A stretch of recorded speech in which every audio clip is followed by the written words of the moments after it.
काय झालं?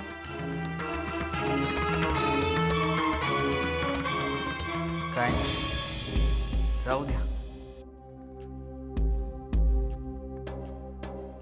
सांगा काय झालं? आम्ही तुम्हाला एवढा त्रास दिला, पण नयन खरंच सांगू का, हे काम फक्त तुम्हीच करू शकता. सांगा. आता घरची परिस्थिती तुम्हाला माहिती आहे. आपल्याला एवढी मोठी अमाऊंट जमा करायची नाही, म्हणजे त्या दृष्टीने आम्ही प्रयत्न करतोय, महेंद्र पण करतोय. पण काय तो त्या नवीन प्रोजेक्ट मध्ये बिझी झालाय ना. मग मी काय करू शकते? नाशिकला आपला जो मोठा प्लॉट आहे ना, त्याला व्यवहार सांगून आलाय. व्यवहार खूपच मोठा आहे. आपल्या घरच्यांपैकी कोणीतरी तिथे असणं खूप गरजेचं आहे. बरं मग? असं काय करते नाही, आम्ही जाऊ शकतो का? हा नाही ना. मामाची तब्येत तुम्ही बघताय, म्हणून आम्ही सांगतो की तुम्ही नाशिकला जा. मी? अहो तुम्हीच. नाही नको, त्यापेक्षा तुम्ही अदितीला पाठवा. आदितीला? आमचा त्या बाईवर विश्वासच नाहीये. अहो झालेला व्यवहार मोडून ठेवायची. पण मग आम्हाला कशाला पाठवताय? आम्हाला कुठे कळतं व्यवहारातलं? आम्हाला कुठे अक्कल? हो तुम्हालाच कळतं व्यवहारातलं. माफ करा आम्हाला, माफ करा. आमच्या मनाला येईल ते तुम्हाला बोललो, तुमचा अपमान केला. गाढव आहोत आम्ही, गाढव नाही. आम्हाला माणसं ओळखताच येत नाही. मामा पण हेच म्हणते, हो चुकी झाली आमच्याकडनं, माफ करा. तुम्ही हे सगळं खरं बोलताय? अहो खरंच. अहो तुम्ही स्वतःच्या जीवावर 25 लाख रुपये मिळवले बँकेमधनं, स्वतःचं ऑफिस एस्टॅब्लिश केलंय. आता तुमचं महत्व कळलं हो आम्हाला. खरंच सांगतो, माफ करा आम्हाला. माफ. अहो, काय करताय काय तुम्ही? चुकीची माफी मागतो तुमच्याकडे. अरे काय लाज वाटायला पाहिजे का? आम्ही चुकलो, आम्ही गाढव आहे, त्याची माफी मागतोय आम्ही तुमच्याकडे. तुम्हाला पाहिजे असेल ना तर जाहीररित्या सगळ्यांना सांगू की आम्ही माफी मागतोय तुमची. नाही, ते जाहीरपणे वगैरे राहू देत. पण मी जर नाशिकला गेले तर इकडे आईंकडे कोण बघणार? अहो तुम्ही बिलकुल चिंता करू नका. बिलकुल चिंता करू नका. तिच्याकडे बघायला अनु आहे ना, आपली अनुपमा, ती घेईल तिची काळजी. तुम्ही नाशिकला जा. व्यवहार खूप मोठा आहे हो, तुमचं व्यवहार ज्ञान वाढेल. तुम्ही असं बोलायला लागलात ना की मला भीती वाटते. तुम्ही हे सगळं मनापासून बोलताय की? अगदी मनापासून. काय करू मी की तुमचा विश्वास पटेल आमच्यावर? आम्हाला माहिती आहे आमच्याकडनं पूर्वी फार भयानक कृत्य झाली, पण त्याची माफी करा आता आम्हाला. आम्ही तुमच्याकडे हात जोडून माफी मागतोय. काय करू की तुम्हाला पटेल की आम्ही चुकलो? मामाची शपथ घेऊ? उगाच आईंना कशाला मध्ये आणताय? त्यांची शपथ आधी सुटली म्हणा. तर तुम्ही आमच्यावर विश्वासच ठेवत नव्हता म्हणून. ठीक आहे.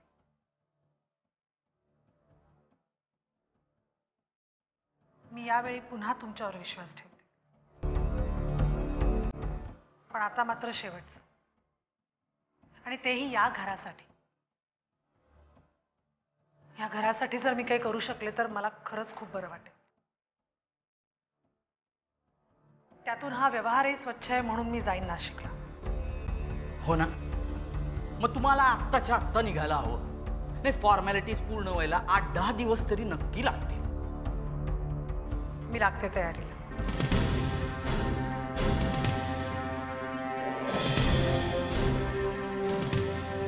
ममाची खोटी शपथ घेतली नाहीये मी. तुझी तारीफ केली तीही खरी आहे. फक्त मी त्याचा वापर दुसऱ्या कामासाठी करून घेतलाय. एका दगडात 2 पक्षी मारतोय. खरं बोलल्यानेही कधी कधी काम होतात. काय ग किती दिवसांनी भेटतेस? हो ना, तू काय बाजारात जाऊन आली वाटतं. हा. कशी आहेस? मी मजेत. तुझं सांग बाई आधी. मी पण अगदी छान आहे आणि आता घरातलं वातावरण सुद्धा अगदी शांत झालंय. चला बरं झालं बाई. काय ग तुमचे अजितराव? परवाच त्यांचा फोन आला होता, येत आहेत पुन्हा इकडे. का ग? काही नाही हो, आता गायकवाडांच्या घरातली परिस्थिती तुमच्यापासून काही लपून आहे का? त्यांचंच काही तिकडे नीट नाही चाललंय, तर हे तरी तिथे थांबून काय करणार? बरोबर आहे. आमच्या घरी काहीतरी चालूच आहे बघ. अगं आबांनी सौदामिनीबाईंना पैसे द्यायला नकार दिलाय म्हणून ते चिडून बसलेत आमच्यावर. याचा राग अनूवर नको बाई काढायला त्यांनी. हो ना, हानूच्या नशिबात अजून काय काय लिहून ठेवलंय कुणास ठाऊक. लग्न झालं तोच वीरेन भाऊजी लगेच बॉर्डरवर गेले आणि नंतर लगेचच ही बातमी. आणि आता पुढे हा त्रास अजूनही आहेच. बघ ना, म्हणूनच आम्ही आबांना काय म्हणत होतो की सौदामिनीबाईंना देऊन टाका ना थोडेसे पैसे. पण नाही, आमच्या आबांचा स्वभाव माहिती आहे ना तुला. मला काय वाटतं विद्या, अनुने आता लवकरात लवकर गावी येऊन जावं बस. खरं सांगू का ग, बायकांचा जन्मच वाईट. सारखा कुठला ना कुठला त्रास आहेच तिच्या मागे. नाही नाही नाही, मी मात्र अपवादेवर का ह्या सगळ्याला. विद्या माझं नशीब म्हणून आई आबांसारखे सासू सासरे मिळालेत बघ. मला वाटतच नाही का आपलं सासर आहे म्हणून. म्हणूनच मला तुमचा हेवा वाटतो. अगं बाई हो, हो आता जरा जपूनच राहायला पाहिजे तुझ्यापासून. काय ग? विद्या, जरा काळजी वाटते तुझी. आता अजितराव गावात येत आहेत परत, म्हणजे त्रास सुरू की तुझा पुन्हा. काही काळजी करू नकोस, आता ते अगदी शांत झालेत. हो खरंच. तसं असेल तर फारच बरं ना. हो ना. अगं हे गप्पा का मारत बसलीस? आधीच उशीर झालाय मला. आता असं कर, वेळ काढून घरी ये, मग खूप गप्पा मारू. हा? चल जेवायला ये. नक्की येते. हो.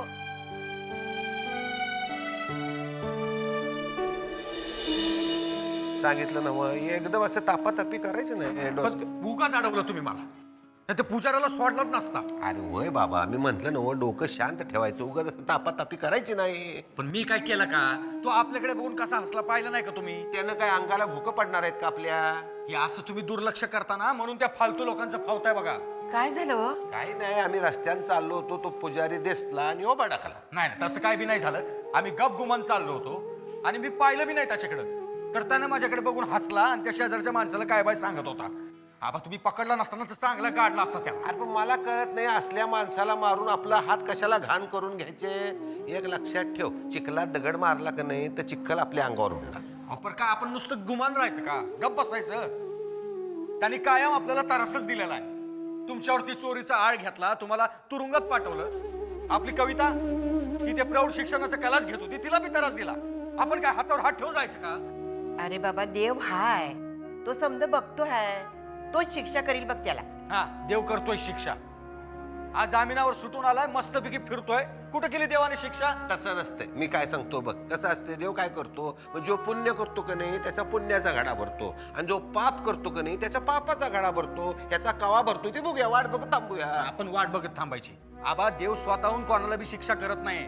तो आपल्यासारख्या सामान्य माणसाला प्रेरणा देतो आणि आपल्याकडनंच त्या पापी माणसाला शिक्षा बी देतो. होय, मी काय म्हणतो, आबा, तुम्हाला माझं काय बी पटायचं नाही. ऐका आता, या पोराला कसं समजावायचं हो? रागाच्या भरात काय बी करून बसला म्हणजे? हो तरुण आहे, रक्त सळसळायचं. आपलंच पोरगा आहे, सांभाळून घ्यायला पाहिजे. शांत झाला की त्याला सगळं समजावून सांगेल. तुम्ही काही चिंता करू नका बरं. नाशिकला असं अचानक? हो, जरा महत्वाचं काम आहे. वहिनी, तुम्हाला आत्ता गेलंच पाहिजे का? नाशिकला आपला एक प्लॉट आहे, त्याच्या व्यवहाराचं बघायचंय म्हणून हेच म्हणाले की तू लगेच जा. भाऊजी तुम्हाला असं म्हणाले? का ग, काही शंका येते मनात? नाही असं काही नाही, पण अशा परिस्थितीत तुम्ही इथे माझ्याजवळ असता तर जास्त बरं झालं असतं. हे बघ, मी महेंद्र भाऊजींशी बोलीन, तू काळजी नको करूस. वहिनी, मी आईंना पैसे मिळवून द्यायला नकार दिला म्हणून त्या माझ्यावर खूप रागवल्यात. आता तुम्ही इथे नाही आहेत म्हटल्यावर ते माझ्यावर. हे बघ, एक लक्षात ठेव, कोणीही कितीही दबाव आणण्याचा प्रयत्न केला ना तरी तू तुझ्या निर्णयावर ठाम राहा. मी काम झालं की लगेच इथे येणार आहे. हा, चालेल वहिनी. अनु, तुला खरं सांगू, हा आपला नाशिकचा व्यवहार झाला ना तर कदाचित आपलं हे घर वाचेल. हे घर आपल्याला वाचवायचंय. माझं नातं जुळलंय ग या घराशी. इतकी वर्ष संसार केल्यावर खूप आठवणी आहेत माझ्या या घरात. वहिनी, मला वीरेंचा जितके दिवस सहवास मिळाला ना तो याच घरात. हो ना, मग घरातल्या प्रत्येकाने हे घर वाचवण्यासाठी काही ना काहीतरी प्रयत्न करायला हवेत. मला वीरेन बोलला होता की कुठल्याही परिस्थितीत हे घर सावर. वहिनी, तुम्ही जा नाशिकला. मला कितीही त्रास झाला ना तरी चालेल, मी तो सहन करेन. वीरेंसाठी, या घरासाठी. मी एक काम करते, मी सरळ गार्गीला सांगते 2-4 दिवस रजा घे आणि घरीच राहा, म्हणजे मग काळजी करण्याचा प्रश्नच येत नाही. चालेल, त्या इथे असतील तर काहीच प्रश्न नाही. ठीक आहे, मी गार्गीशी बोलेन. हं? आम्ही सगळी सेटिंग केली आहे मामा. आता हे पैसे आपल्यालाच मिळाले म्हणून समजा. काय करायचं ठरवलंयस तू? सांगतो.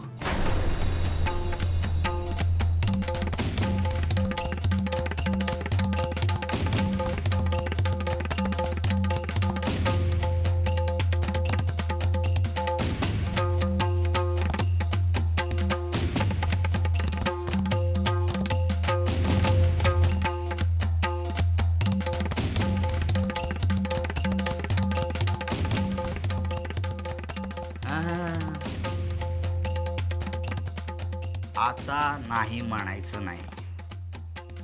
हे घर, ही प्रतिष्ठा जर टिकवायची असेल तर हे आपल्याला करावंच लागेल.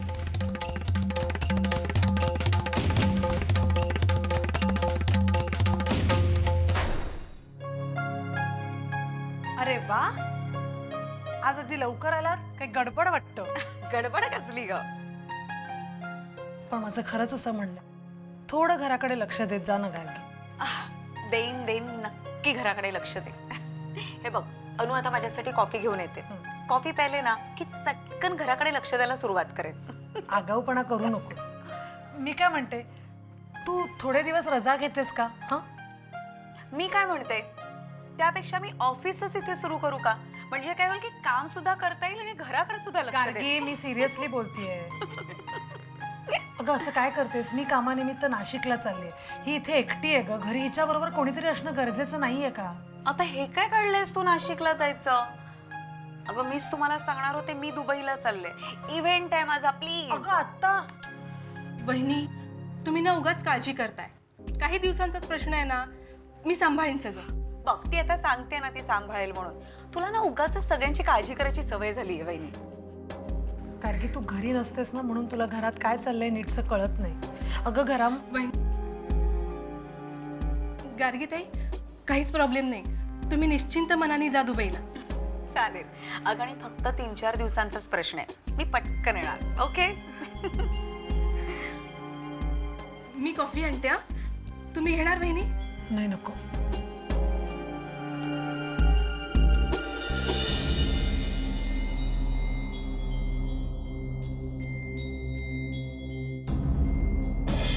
अरे पण मला एक कळत ना अजित, तू असा अचानक कसा काय आला रे?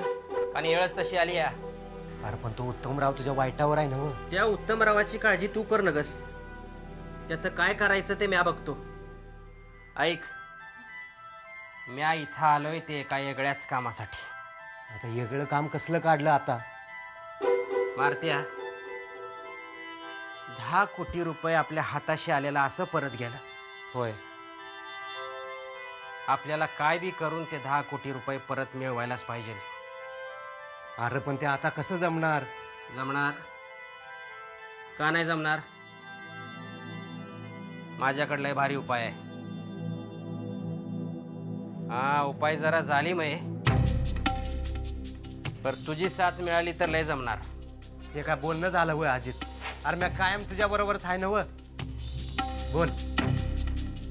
अंगाशी ऐक.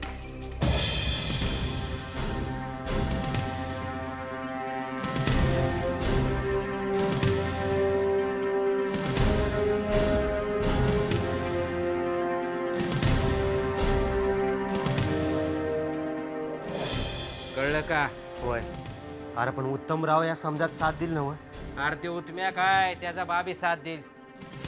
पैशा पाहिले भारी भारी लोक फितूर झाल्यात. ते उतम्या काय आकाशात पडलाय वय. तू तुझं बोल. अरे ठरलं की मग. येऊ मी? हो, तिकडे पोचल्या आम्हाला फोन करा. तिकडे आपला माणूस आहे तानाजी, तो तुम्हाला सगळं डील समजवेल. त्यातूनही काही अडचण आली तर आम्हाला लगेच फोन करा, आम्ही येऊ तिकडे. अनुप, काळजी घे स्वतःची. आणि खरं तर काळजी करण्यासारखं काहीच नाही. गार्गी येते 2-3 दिवसात. वहिनी, तुम्ही माझी अजिबात काळजी करू नका. वहिनी, तू अगदी निश्चिंत मनाने जा बघू. येते.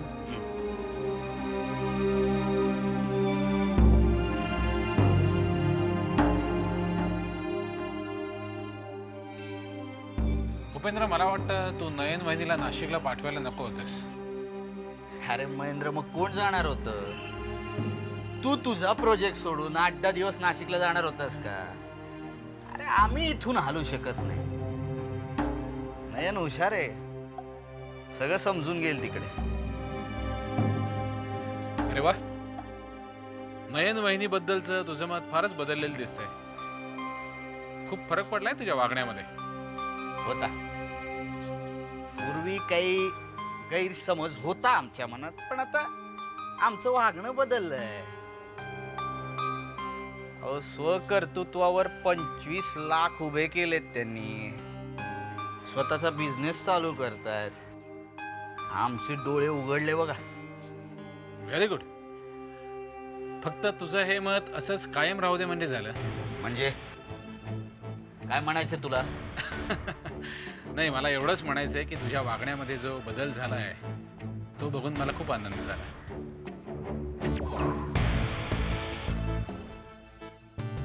अनुपमा, आम्हाला लगेच निघायचंय. जरा नाश्त्याचं बघ. मी आंघोळ करून पूजा करून घेते आणि लगेच नाश्ता देते.